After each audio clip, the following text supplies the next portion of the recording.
This episode of the Reghi and Roda podcast is brought to you by our presenting sponsor, Newark Auto Body. With winter weather and slick road conditions, black ice can cause accidents. And if you've been in an accident and your car needs a little TLC, look no further than Newark Auto Body and Zanesville Auto Body. Safe, reliable collision repairs is their business. Newark Auto Body and Zanesville Auto Body is a local, family-run and veteran-owned business serving Newark, Zanesville, and surrounding areas. And guess what?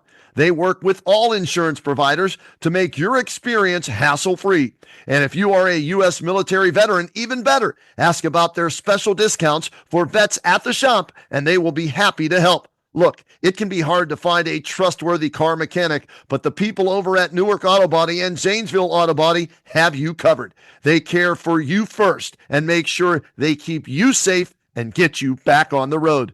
Visit them today at autobodyofnewark.com and autobodyofzanesville.com to get your repair started. Our iCar Gold Class team of skilled collision repair technicians will make your vehicle like new again. Part of the Press Play Podcast Network.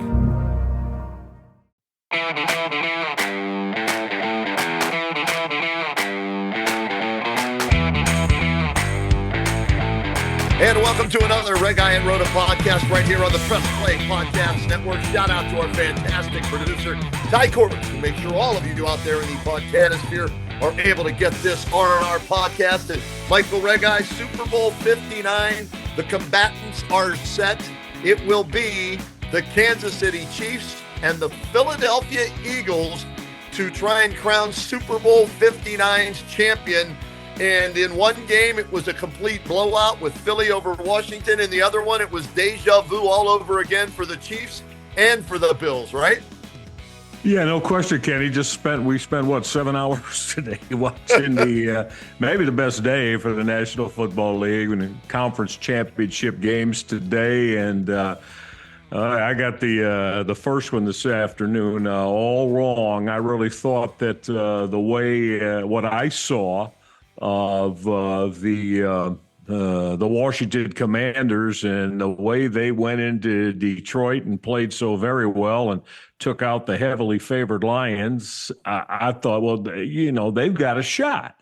They've got a shot to go into Philadelphia and come up strong today and give themselves a chance to get to the Super Bowl, win an NFL championship with their outstanding young quarterback. And my God, Ken, it was anything but. They were terrible today. Their whole football team was terrible. Four turnovers in a championship game. Come on now. That's, as we know, we've been around this too. You do that, and we're going to tell you what, 99 out of 100 times you're not going to win said game. So I was very disappointed in that today, expecting like I said, I went out on the limb and even picked them to win against my better judgment. But, I think a lot of people have questions about Philadelphia, Kenny, but they know what it takes to win. And so we'll see if they go in a couple of weeks and just win the whole thing and win the NFL championship. But disappointed in Washington today, probably because, like I said, against my better judgment, I picked them to win. And this second game, I mean, that was pretty much everything we expected. And I'll ask you, I want to get your thoughts on this. As much as, he's talked about, I still think a lot of people don't believe in Patrick Mahomes as a big game quarterback. And I just don't understand that, Ken. I'll throw something out to you. Is he the most physically talented quarterback in the NFL? No. But, Kenny, I'm right there right now at the point of saying, you give me one game to win and give me my quarterback I want. And, Kenny Roda, I believe I'm taking Patrick Mahomes to get that job done.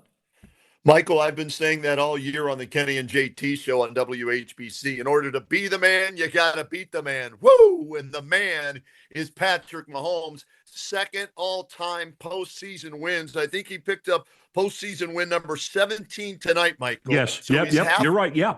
Yep. He's halfway to Tom Brady's 35. Okay. And he Halfway. can do, Yeah. Michael, he can do something that not even Tom Brady did, and that's win 3 Super Bowls in a row now, Mm-hmm. as they have punched their ticket for Super Bowl 59. And I'll tell you what, Michael, the reason I picked Philly and KC today was experience.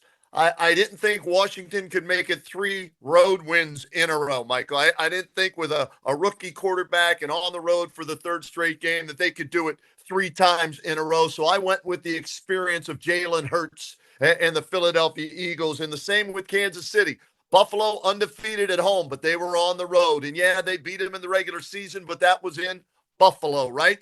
Yeah. We've seen this movie before with the same ending, 32-29 the final today. And Patrick Mahomes played arguably his best game of the year when they needed it most. 18 of 26, 245 in the air, 1 touchdown, no interceptions. He ran it 11 times for 43 more yards and 2 touchdowns, Michael. He did whatever was needed to win this game today. And I'm going to continue to pick Patrick Mahomes and the Chiefs until somebody beats them. And the only team that has a chance now to do that is Philadelphia. And I don't think they're going to do it. And the people in the desert think KC's the favorite by 2, I think is what I saw the early line at. And you know what? I'll give the 2, and I'll take Kansas City by 3 in Super Bowl 59. Couldn't agree with more with everything you just said. And again, I'm at the point now I got to see it. Tell me, well, he maybe isn't the most physically impressive quarterback we have in the National Football League. Others have bigger arms. Others are bigger. Others are guys that, maybe check all the boxes of what you want in your quarterback. Well, then show me somebody's going to beat this guy in a big game with everything on the line, because I haven't seen it yet. And he does whatever is necessary. And I got to tell you, I think too, and this can be, Andy Reid to me is far and away the best head coach in the NFL. Yep. I think I think he's proven that. But anyway, I know a lot of people, don't like Reid for whatever reason. But Kenny, these two are simpatico, man, aren't they? These two together, they got something special happening. And whether you hate them or, don't like them, whatever, they're not your I get it. I understand all that. They're not my favorite team either. But I mean, again, I love greatness and I respect greatness. And those two guys together, they give you greatness and put themselves in position to win it all, just like they do almost every year. And here they are on the doorstep of maybe setting NFL history by winning their 3rd consecutive NFL championship. So, my hat's off to them, Kenny. I mean, kudos to them. And, I'm not picking against them in 2 weeks. I'm not picking against them because I think to do that, especially if you're going to, try to bankroll that and, make money on it. Well, again, good luck to you, because these guys are just straight up badass winners, the two of them together in their franchise. So, again, much credit to them. Much credit to them. I thought Buffalo had a shot today, but you kind of knew what it was going to take. And Ken, I just don't think Buffalo defensively has what it takes to go through, winning 3-4 games to win a Super Bowl. They just don't. Offensively, well, sure. Allen's always going to give them a chance, but if they're serious about wanting to win it all, they better do some things to shore that defense up, I think. What about you? Michael, you know what it is with Reid and Mahomes? It's the bundle-rooski. The bundle-rooski. That's what it is. They're a bundle. They're tied together at the hip. They're joined at the hip, and one knows what the other one is thinking, and the play calls and the way that they're able to design plays to get guys open, the motion that they use, the reverse motion, right? The legs of Mahomes. It's a fun thing to watch. And we're going to get to the Buckeyes and Notre Dame. And I thought Chip Kelly maybe stole a little bit from the Kansas City Chiefs, right? With that first touchdown to Jeremiah Smith in that championship game, with motioning him one way and bringing him back. And that's what I love about Andy Reid and Patrick Mahomes and Kansas City. And the other thing about Kansas City I love, Michael, is their defense doesn't get enough credit. Their defense That's right. Is Yep. especially this year and all the one-score games that they've played in, their defense has risen to the occasion almost every time this year. And they did it again today. 32-29. Kansas City has to settle for the field goal. 3 minutes, 33 seconds left. Buffalo has a chance to go down, score a touchdown, walk off, win the game. And the defense for KC comes up and gets the stop on that fourth down pass. And so for me, that's why, as much as I love Patrick Mahomes, and I do, this season, I think the defense has been more impressive than Patrick Mahomes has been. Well, that's you certainly you raise a good point, and the defense has been extremely impressive. And Kenny, too. Back to my thing about why I love Andy Reid so much. How about that last time? So, in other words, they got to convert, or they're going to give Buffalo the football back. Right? One more time.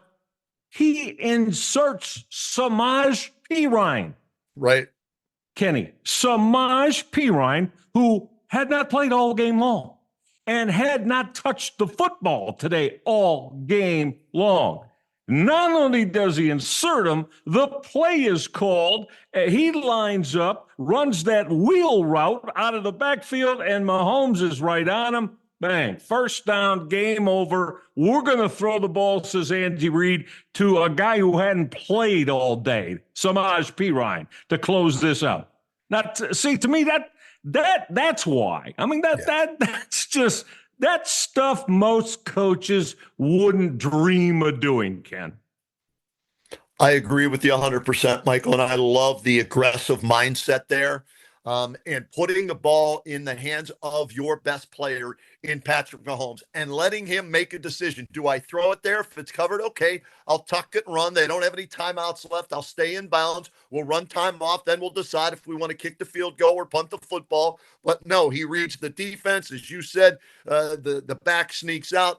Boom, first down, ball game over. Three-peat still intact.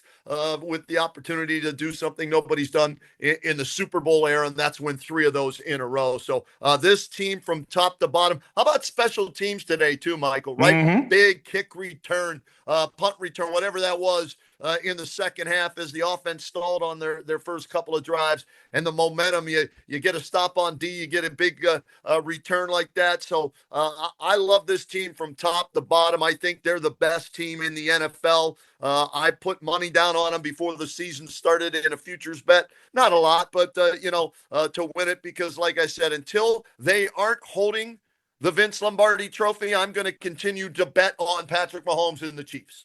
Exactly. I mean, you just said it all. Exactly. I mean, if you decide you're going to take a shot to bet against them because you think that this is a year they're finally going to get done and go down, well, good luck to you. Because, again, these two together, Reid and Mahomes are, to me, it's far and away the best head coach quarterback duo in the National Football League. I felt that way for some time, and they're continuing to, I think, show me.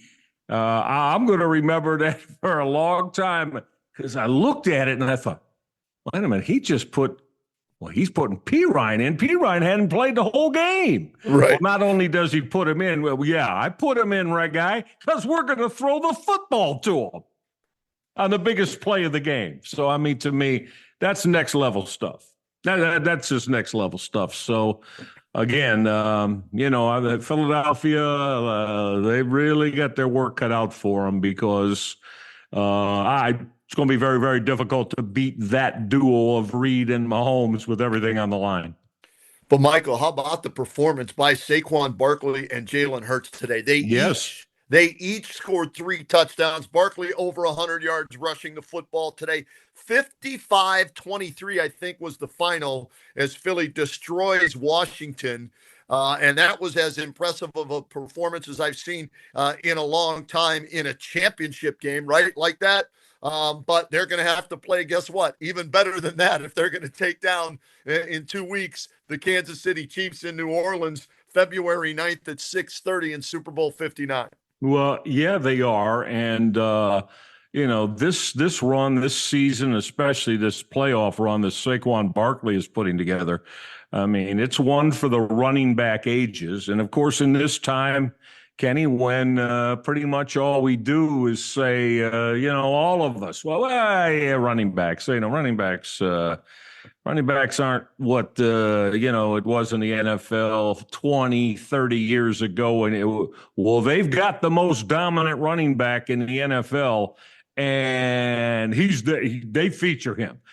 He is 1A and everything beyond that offense is about. And, Jalen Hurts, I'm not the biggest Jalen Hurts guy in the world, and you wonder if they didn't have that kind of run game. But look, I mean, Saquon Barkley there again, and that, now it's up to, Kansas City defensively. They're going to have to find a way to get that thing under control, because you can't let Barkley. And the thing about him, Kenny, his touchdown runs are 60 yards, 45 yards, 38 yards, 29 yards. And not like we got to get down to the inside the 5 and then we'll give it to him a couple times and he takes it in. Man, this guy is a running back home run hitter, right? I mean, he can house it from anywhere on the football field. And that's such a huge, huge advantage when you have that, because it's no longer a thing that we see in the National Football League anymore, where there are a guy like him that can, like I said, just house it from anywhere on the football field. And that's, to me, that's the biggest thing. You got to find a way to get under control if you're playing against Philly. Now, remember this for everybody out there listening to the RnR podcast. 2 Super Bowls ago, these two teams met.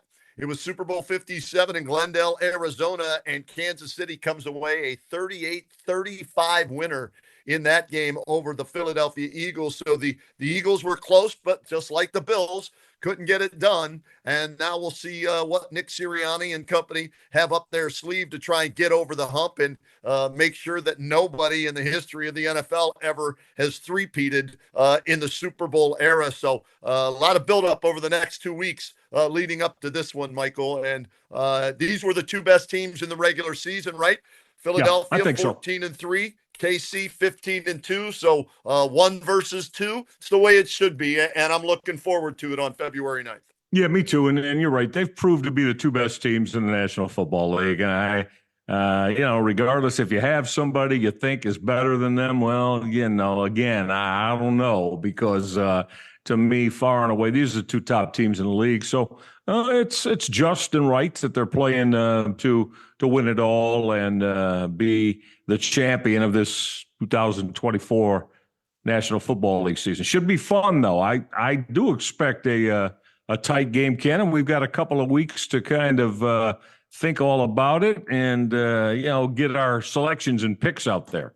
You got something in mind? You feel strongly one way or the other right now? OKC. I'm no doubt in my mind. I said it earlier in the podcast. Again, till somebody beats them, I can't bet against them. I can't, figure out a way how to beat them because nobody else has, right? So how am I going to figure out, a way to beat them if Nick Sirianni hasn't, if, the 49ers haven't, if, any of these great coaches in the league haven't figured it out, right? The last team to beat Kansas City, let's see here, in the Super Bowl, Michael, was Tampa Bay. Yes. And Bruce Arians with Tom Brady. That's How about that?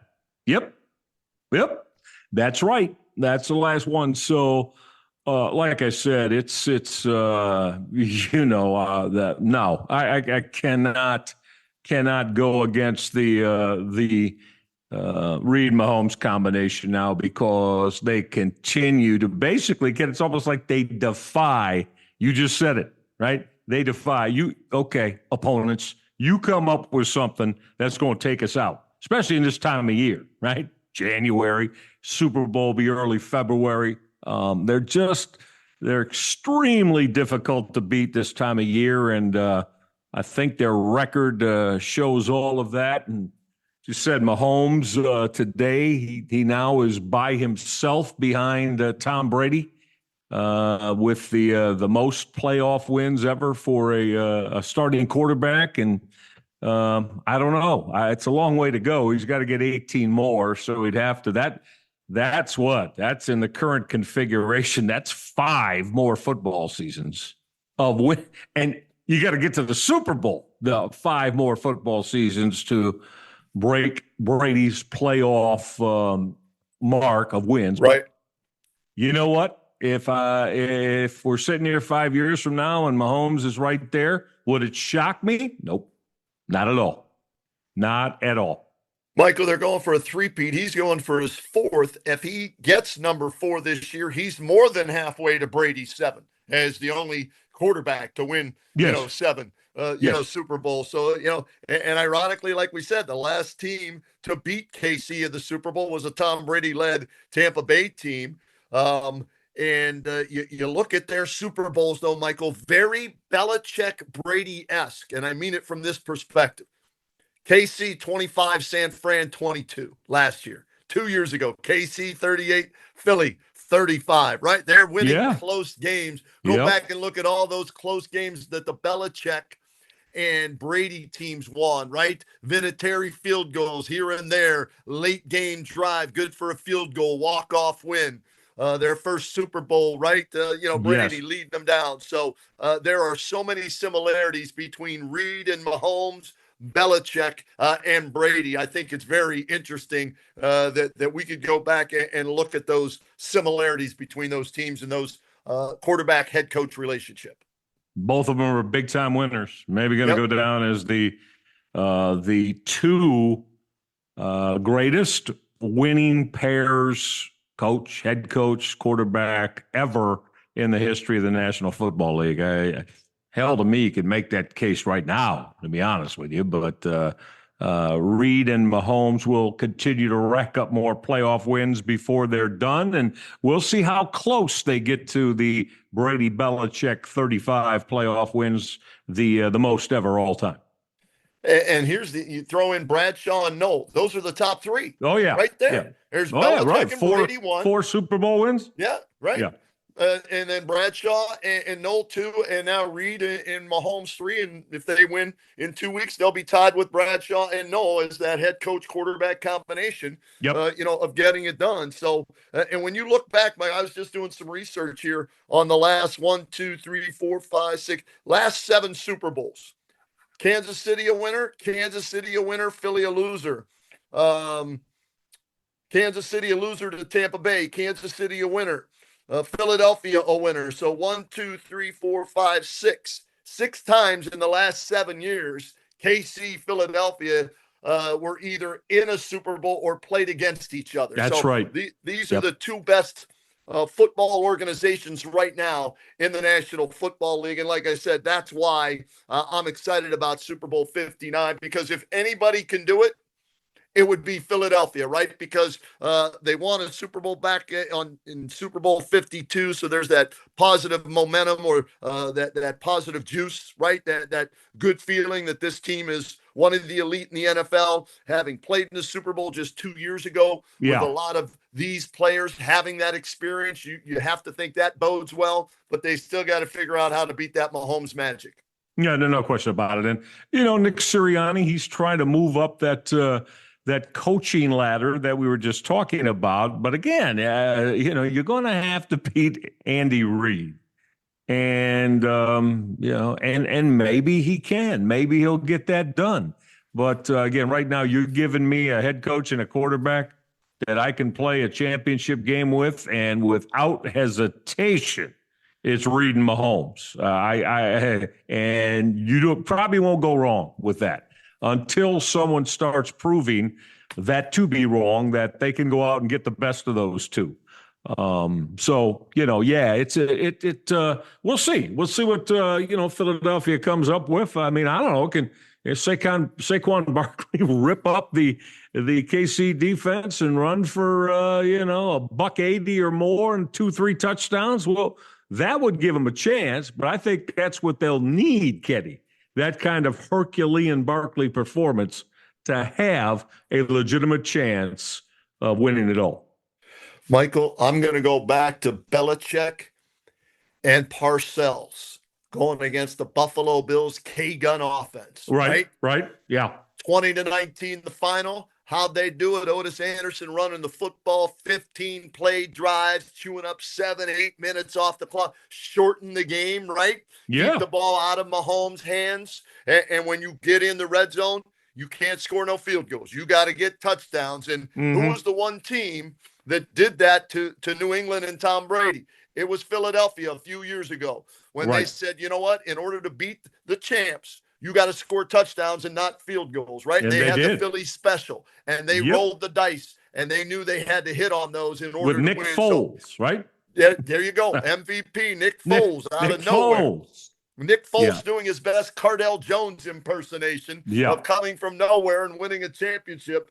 And that's what it's going to take. Ball control and scoring touchdowns, not field goals, and holding KC to field goals and not touchdowns in the red zone. Without question, because you said it all. You got to find a way to have Patrick Mahomes sitting over there watching his Kansas City teammates' defense on the field more time than he's on the football field. If you're able to do that, time of possession, Kenny, I think it's kind of a statistic or a factor in the game when you're playing a team like Kansas City that, you got to be able to win the time of possession. I know that's, a lot easier said than done, but maybe a Saquon Barkley can be the factor in getting that done for Philly. Short control passing game. Yeah. Barkley running the football, mixing a little Jalen Hurts on some bootlegs and some keepers and keep the ball away. And we'll see if they can put a game plan together over the next 2 weeks to try and get that done. All right, Michael, there's our recap of the AFC and NFC championship games and a little peek ahead to Super Bowl 59. We'll get a break in right now here on the RnR podcast. When we come back, we already had one football champion crowned this past week, and that was the Ohio State Buckeyes taking down Notre Dame to win the first ever 12-team college football playoff. When we come back, we'll recap that one as well for you right here on the RnR podcast. What's up, everyone? I'm Holly Wetzel. And I'm Tybus Powell. And we are your hosts of The Orange is Oranger, a Cleveland Browns podcast on the Press Play Podcast Network. We give you all the dog pound coverage that you'll need to get you through the regular season, hopeful postseason, and I'd say off-season, Tybus, but is there really ever an off-season for this team? Thankfully for our podcast, Holly, there really never is when it comes to the Cleveland Browns. Don't miss our breakdown of each week's matchup, game recaps, and any and all news out of Berea to feed your Browns appetite. As we know, Holly, dogs gotta eat. Yes, they do. So hit that subscribe button and never miss an episode of the Orange is Oranger, Cleveland Browns podcast on the Press Play Podcast Network. Hey everybody, it's Sam Amico from Cavs on the Break NBA podcast. Be sure to give us a listen for all your Cleveland Cavaliers recaps, analysis, breakdowns, draft talk, free agency. The list goes on and on. Give us a listen, Cavs on the Break NBA podcast. Looking for new insights on the Cleveland sports scene with a unique side of Cleveland sports history? Then you found the perfect podcast. I'm John Sable. And I'm Scott Sable, and we're hosts of the Sable Brothers on the Baseline podcast, a podcast about Cleveland sports, but not your typical podcast about the land's sports teams. Join us as we embark on a journey of sharing a unique and historical side of Cleveland sports history with the help of some former Cleveland sports stars and other historical figures. All right here on the Sable Brothers on the Baseline podcast, part of the Press Play Podcast Network.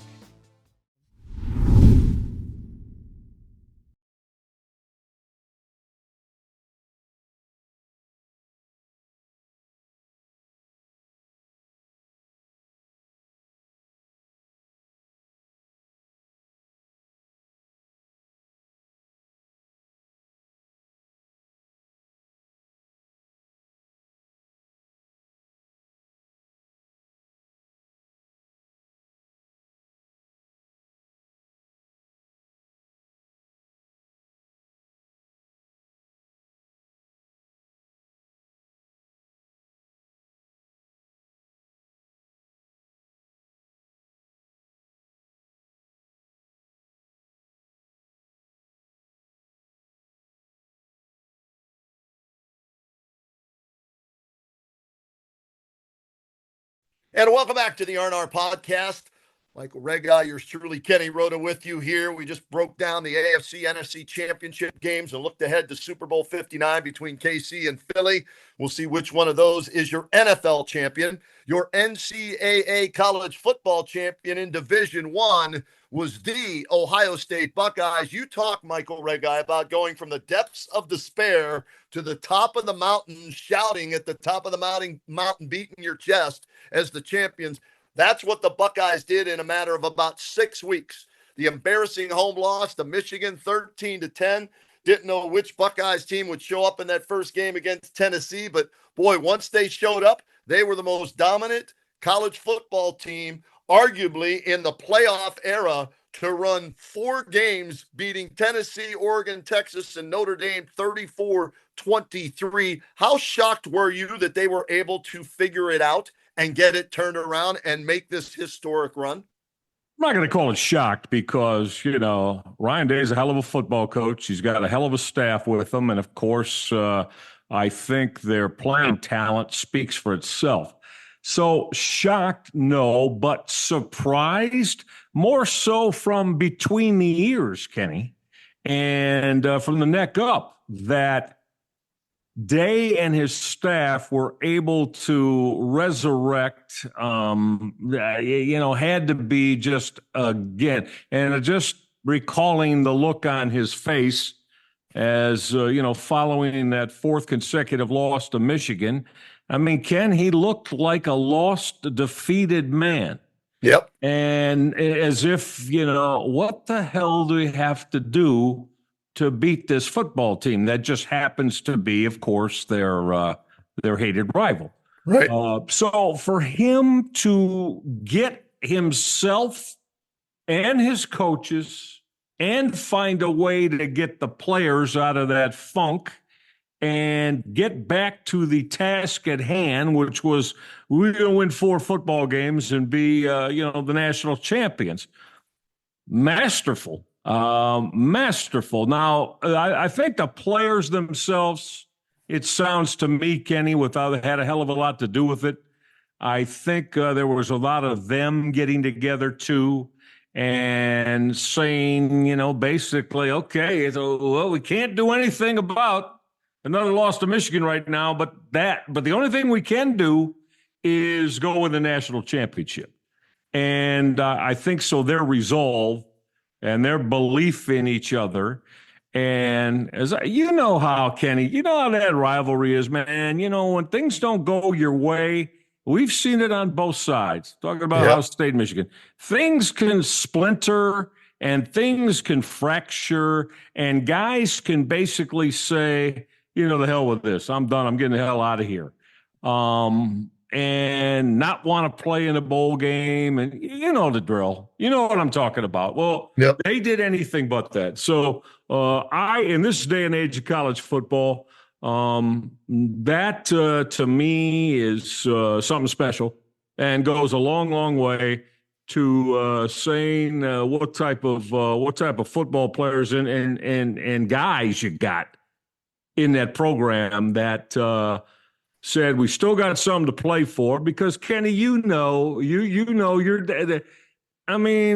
was excruciating to lose for the 4th straight time. So look, let's be honest. Of those 4, I'll just say decidedly the least talented Michigan team of the 4 that they lost to. The 21 was a surprise because Ohio State was a significant favorite. Now, 22 and 23, I'd make a case that Michigan's talent on the football field was the equal, if not even a little bit better than Ohio State. And I would agree with that. Yeah. So you don't agree with that? I would agree with that. Yeah, 22 and 23. And those are the 2 years when Michigan put up, 42 and 45 points. Their offensive talent was, I think, better. But 21, they got this started, that was a surprise. But now this year no. I mean, again, which Ohio State is going to face now too. I know because I've said the number. There are 19 guys that won that national championship with Michigan last year that are now in the NFL. 19. Yep. So, and Ohio State's probably going to get near that number as well. Yeah. This year, I think it'll definitely be in the mid-teens. Guys that'll be on NFL franchises next year after the Buckeyes national championship. So, ironically so, amidst the hated rivalry, a lot of similarities between the two programs in terms of the playing rosters, right? Well, that and the adversity that both teams overcame. Michigan overcomes the season-long cloud hanging over their head with the questions about cheating, and you had Harbaugh suspended multiple times, and they overcame that adversity. The Buckeyes overcome the adversity of 2 losses, one on the road at Oregon early in the season, and then the worst loss that I can remember in the Michigan-Ohio State rivalry for Ohio State. To me, it is number one. There are no losses worse than that. For me, since I've been covering Ohio State, Michigan, right? Then that embarrassing 13-10 loss to end the season. But yet somehow, some way, Ryan Day goes from coaching the worst game in his career, right, to 4 of the best games I've seen coached by any coach, including Nick Saban, Jim Tressel, Urban Meyer, Jim Harbaugh, to run the table against Tennessee, Oregon, Texas, Notre Dame, all by double digits. And they only trailed for 6 minutes in those 4 games. To me, that's as good of a coaching job as I have ever seen. And I never would have thunk that after watching how poorly prepared or the lack of preparation and game execution there was in that Michigan game. So I don't know what he did, what was said. There was a players only meeting or whatever. I don't know, Michael, but whatever they said, they need to bottle it up and use that for the future, because the Buckeyes were on a mission. And they took care of they were up by 34-0 on Oregon. They were up 31-7 on Michigan in the championship game. So, I wasn't a Will Howard believer. We've talked about that on this RnR podcast. Well, guess what? Take that, Rhoda. 13 for 13 for 138 yards to start the game against one of the best defenses in the country in Notre Dame in the title game. So, he showed me that I don't know much about quarterbacks because he played arguably his best game as a Buckeye when it mattered most.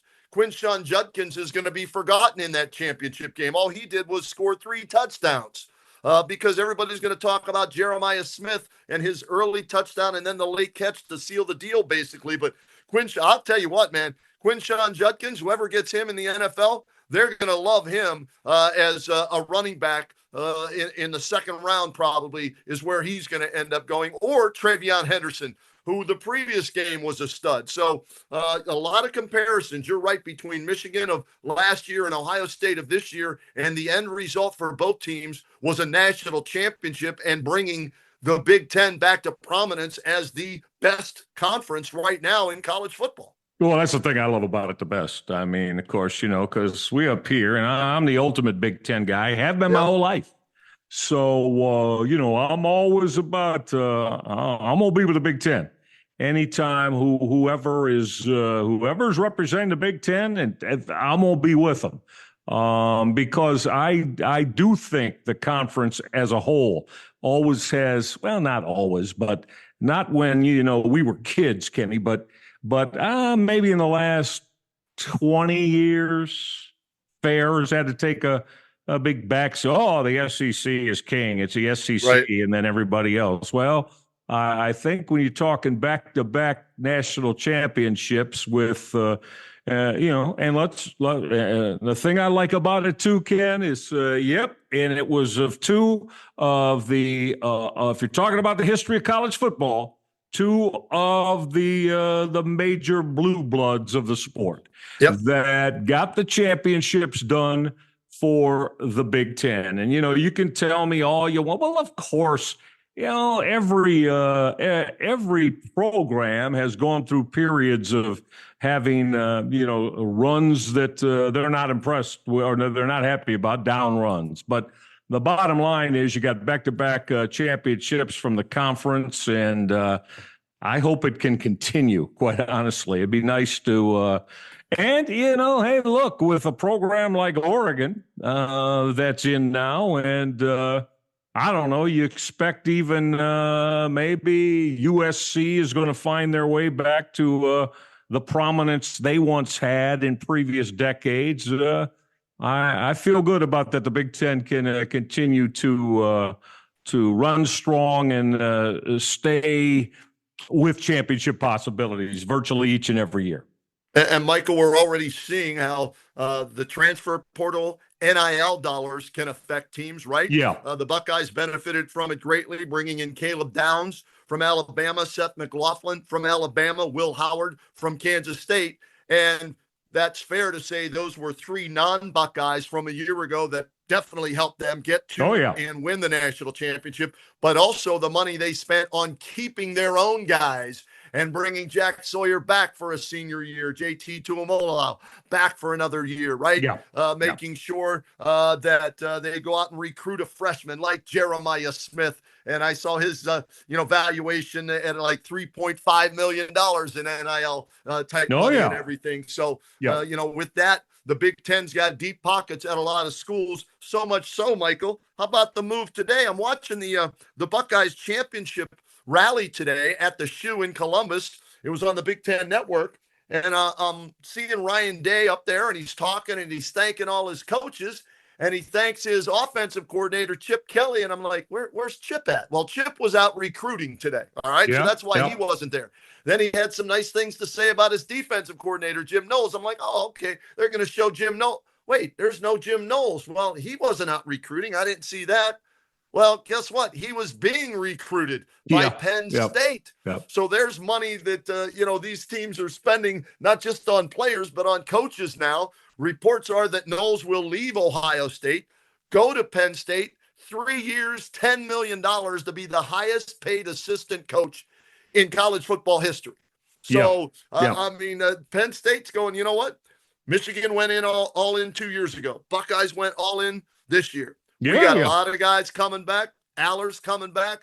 Defense is going to be, we're going to go all in. We're going to go get what we think is the best defensive coordinator in the country. We'll pay him more than anybody else, and we're going to bring him in. So there's a team to watch out for next year in the Big Ten, in the Penn State Nittany Lions. And James Franklin kind of has that, monkey on his back the way Ryan Day did. So we'll see if he can get it off his back. But the Big Ten, it's back. And it's as strong as any conference, if not the strongest conference in the country right now. Yeah, and I hope it stays that way. And I got a feeling it will with the, the current coaches and what their aspirations are for their programs. And so it's pretty much at a good place. And to me, there's still, though, I don't think, to me, Ohio State and Michigan are still the top two programs. Yep. I'm not a big believer in James Franklin. I mean, I don't know. What's his record against, Ohio State and Michigan combined? I believe it's something, I could be off a few here, but I think it's something like 4-17, 4-18. It's in that vicinity. He's defeated Ohio State one time. I know that much. Yeah, and he beat Michigan twice. Okay. So So it's just he got to. I mean, you got to find a way to be able to do that. You got to me until you start beating one of them virtually every year. How are you going to win a championship? Yeah, this year he had Ohio State at home. They get Ohio State at home, and they had a pick six to start the game, right? From Will Howard. That's right. Well, now we're getting into a Drew Aller thing. I don't like the young man. We know him, of course, from calling some of his high school playoff performances when he was at Medina, and a terrific young man. And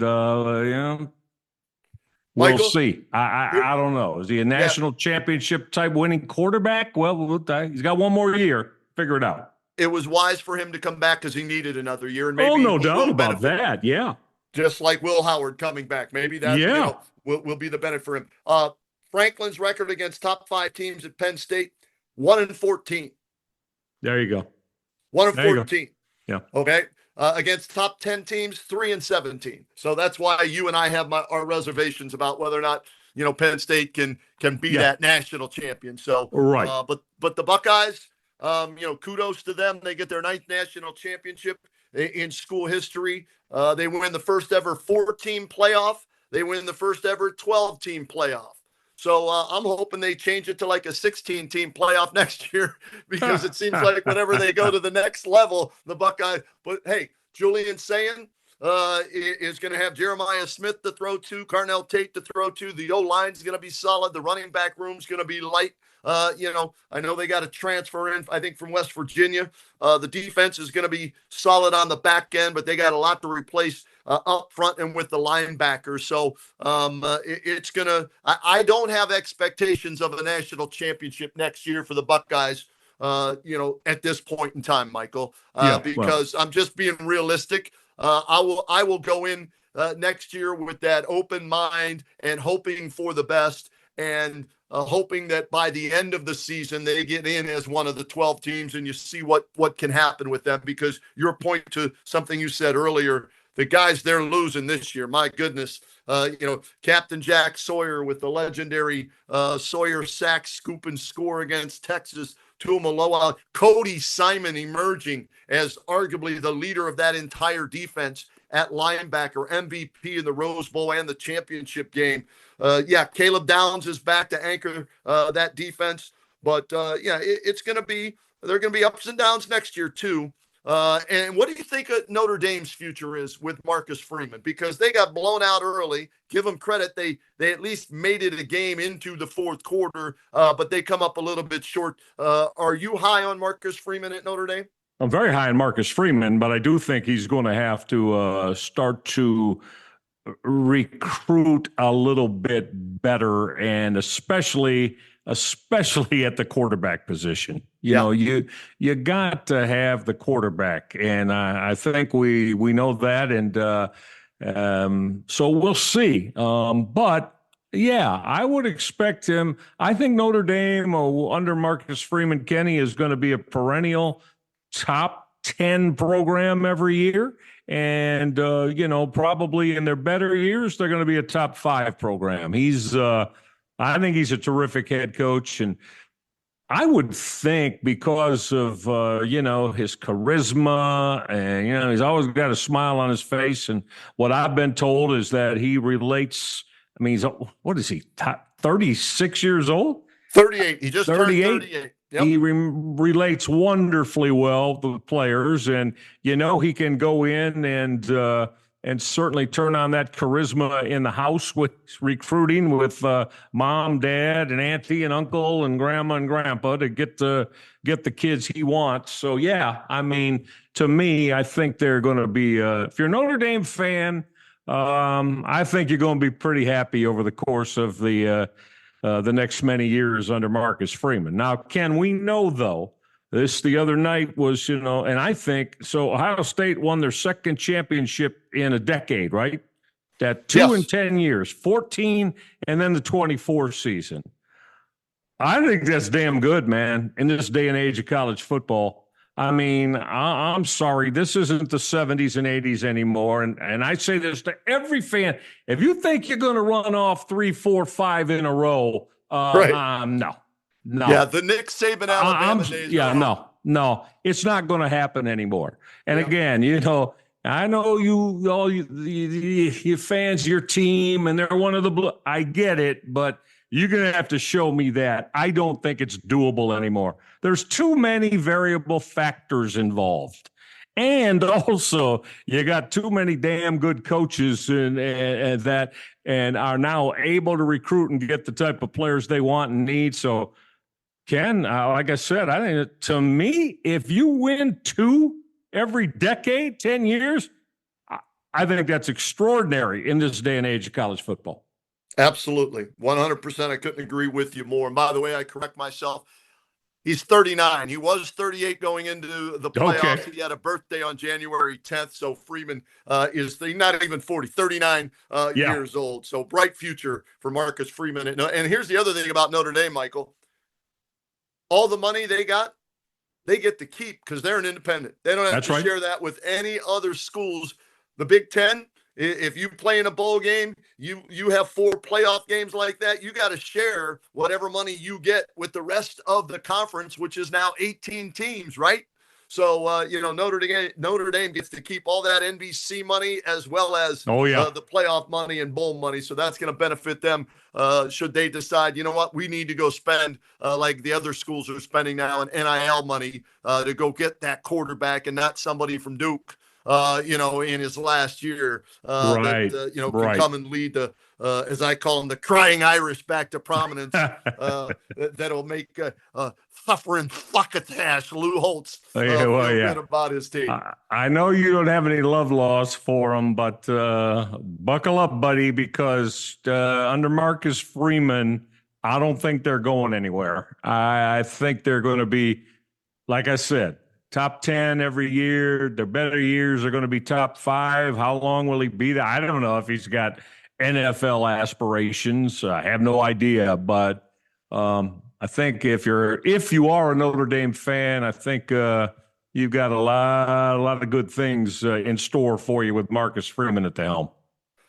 All right, Reg, the college football season is over. We've got one more game left in the NFL. Super Bowl 59 between the Eagles and the Kansas City Chiefs. And we'll break that down in the next RnR podcast. And also, you and I were discussing before we were taping this show here tonight, we're going to really start diving into the Cleveland Cavaliers as we're past the halfway point. They still have the best record in the Eastern Conference, second best record in the NBA behind OKC. They're kind of on, they hit a little lull here. They've lost 3 in a row, right? And they're 3-5 in their last 8. But we're going to really start diving into Kenny Atkinson's squad as we get into the second half of the season and down the home stretch. Absolutely. Look forward to that. Should be fun. And let's hope they can, find a way to get themselves back whole, meaning health-wise, because, I think you and I agree that's what's going to be needed if they want to make a long playoff run.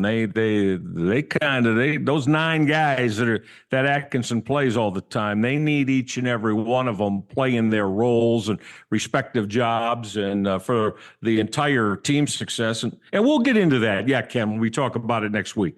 Yeah, looking forward to it, Reg. Always a pleasure. And you got it, buddy. Absolutely.